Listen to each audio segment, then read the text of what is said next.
I was feeling in a very funny mood this Monday morning because I was watching the stock, Brian, run up to 426 Hmm. and run down to 406. Hmm.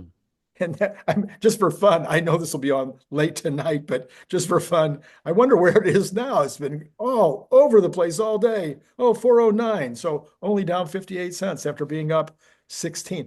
Anyway, Yeah, but I she's real fine.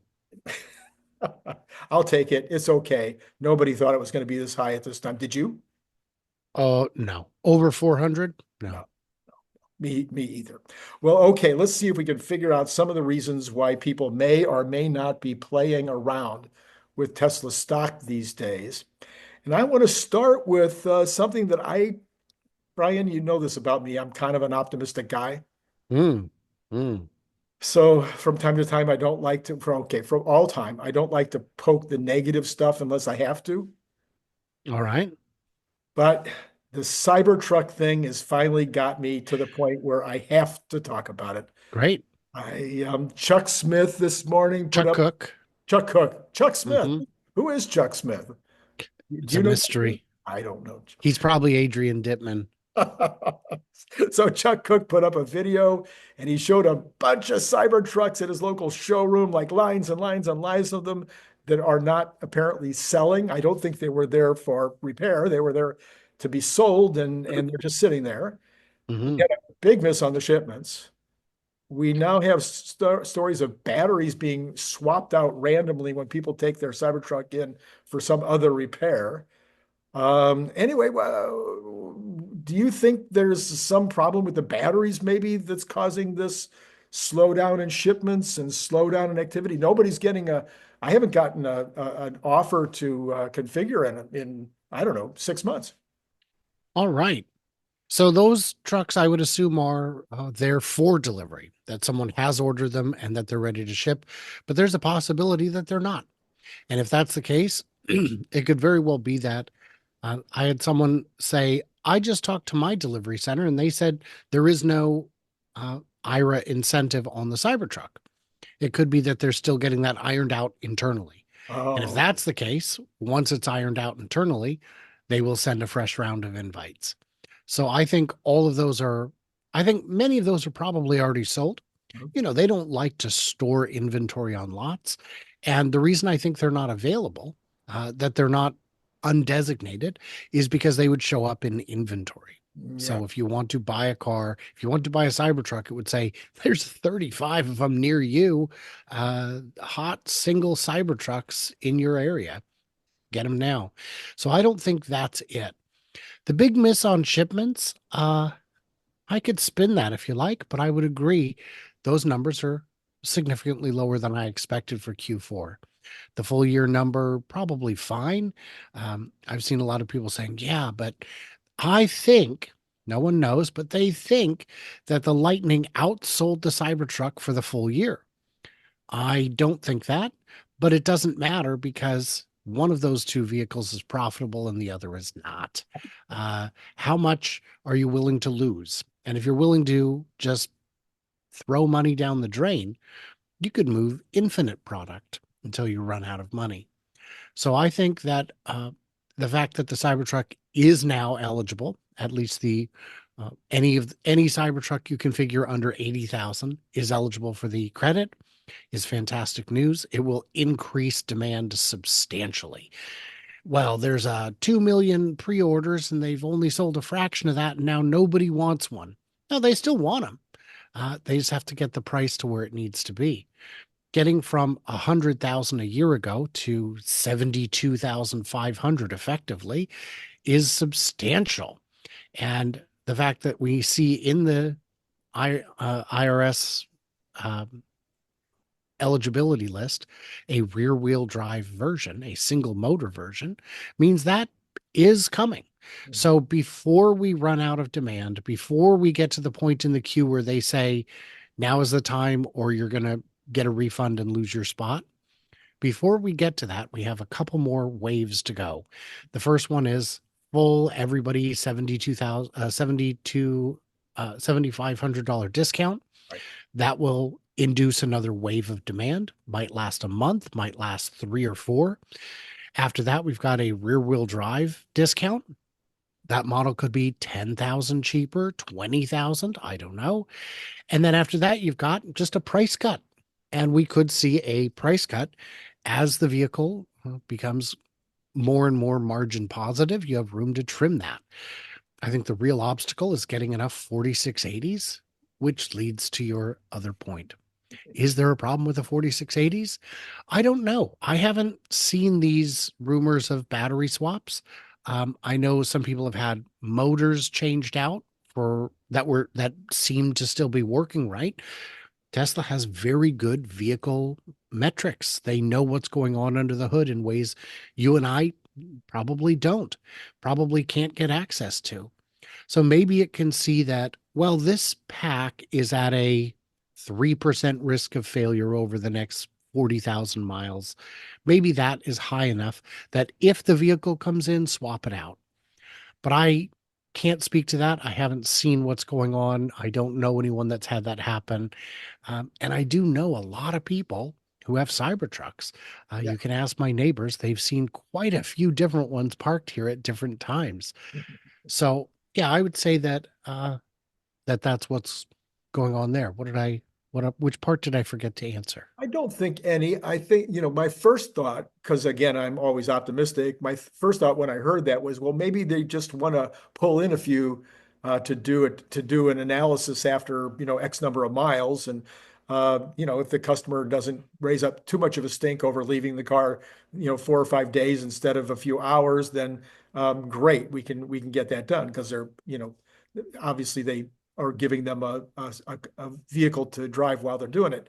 So that was my first thought, but we haven't heard anything negative about the batteries. But I also, started to shift my thinking over to, well, okay, there's a reason why it now that the 7500 is now applicable. And some people were saying, well, that might be because they've shifted to the anode production in Texas, which would give it more percentage of U.S. manufacture.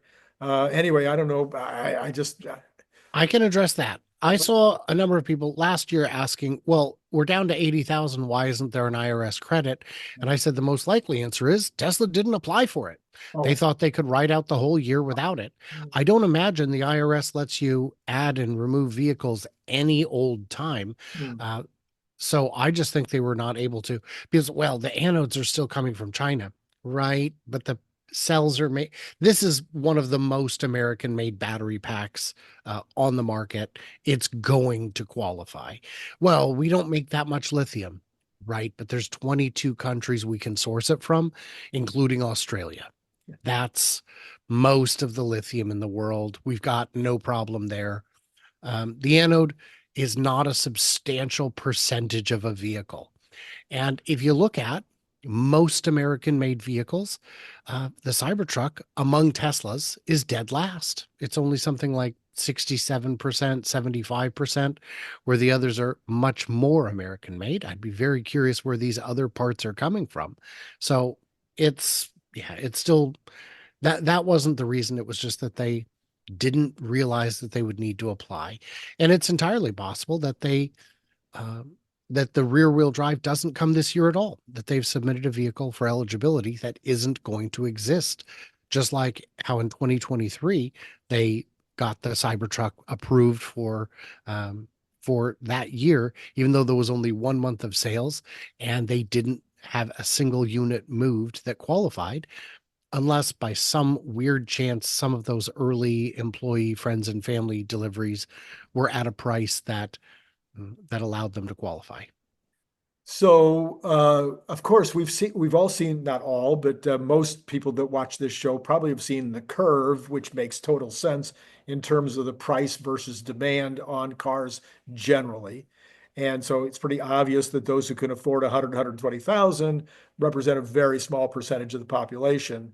And then when you get down to 80,000, a larger percentage of the population. And the goal for my family has always been the $60,000 Cybertruck which of course is still 20,000 more than the original 40,000 that we thought it might be before something called inflation came along and boosted the price of all cars. But anyway, getting down to 60,000, even with the credit, or 60,000 in the credit additionally, would open up a massive number of potential buyers.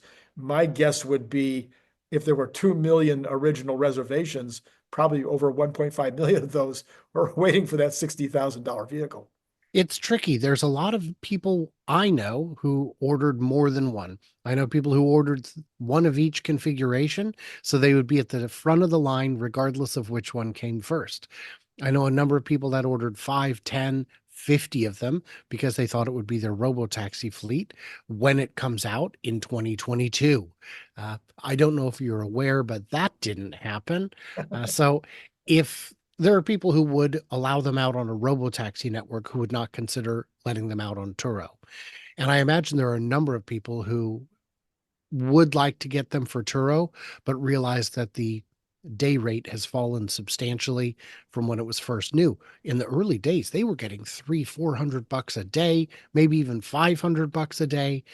I mean, it was printing cash.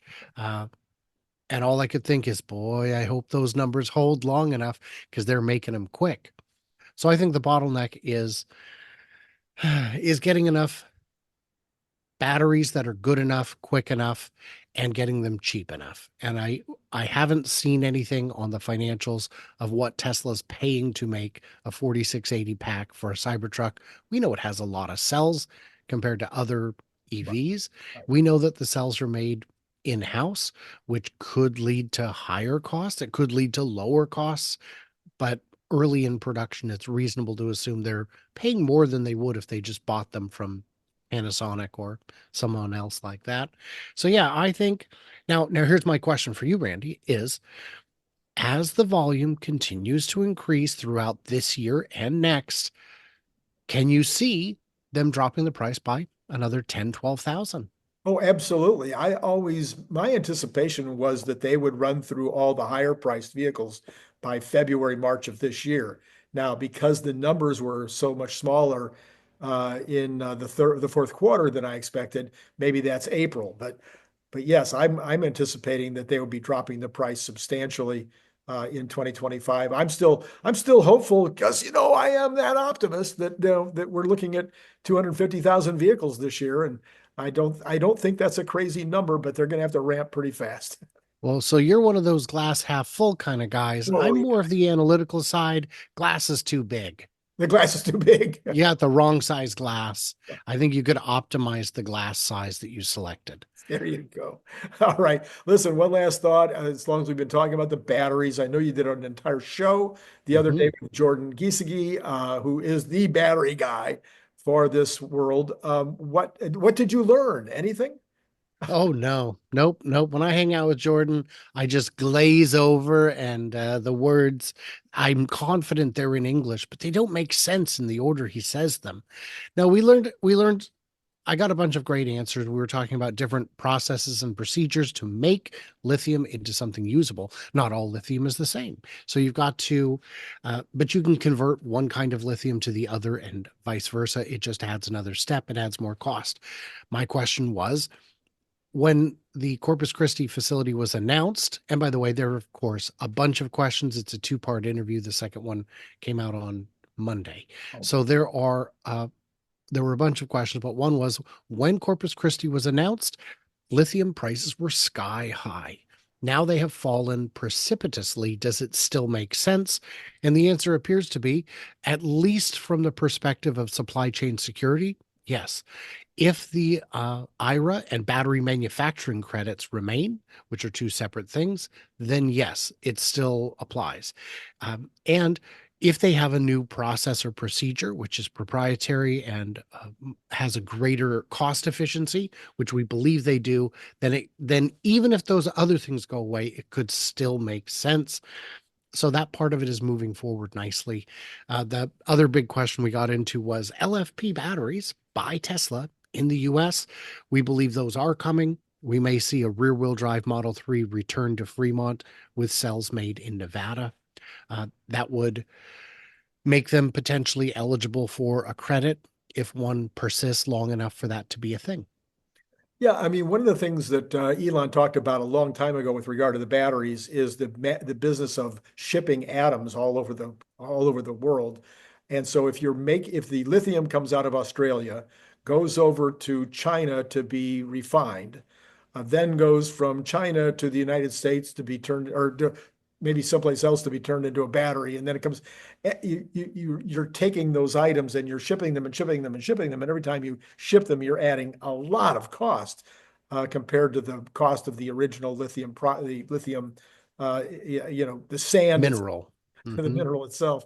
So just bringing them, say, from Chile, which is one of our main resources, I think, for the Corpus Christi plant, bringing them straight up from Chile into Corpus Christi, and then only a few miles over to Austin, that would, I think, dramatically reduce the overall cost of moving atoms around the planet. Certainly would. And you've got to figure that ore is very heavy. It's very uh, unrefined ore is not very dense. It is not a good use of transit. Yes, exactly. All that being true.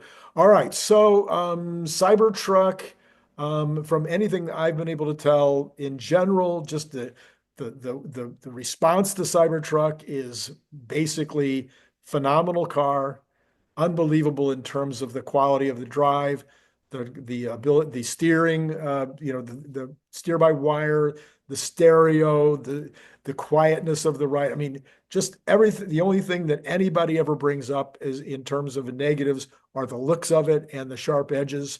So I don't see any marketing reason why this would not continue to be a big hit. Absolutely. I actually saw a very silly comment the other day that said, I feel like Tesla's getting distracted by FSD. No, whoa, what? No, I wouldn't say distracted. I'd say they're focused on FSD.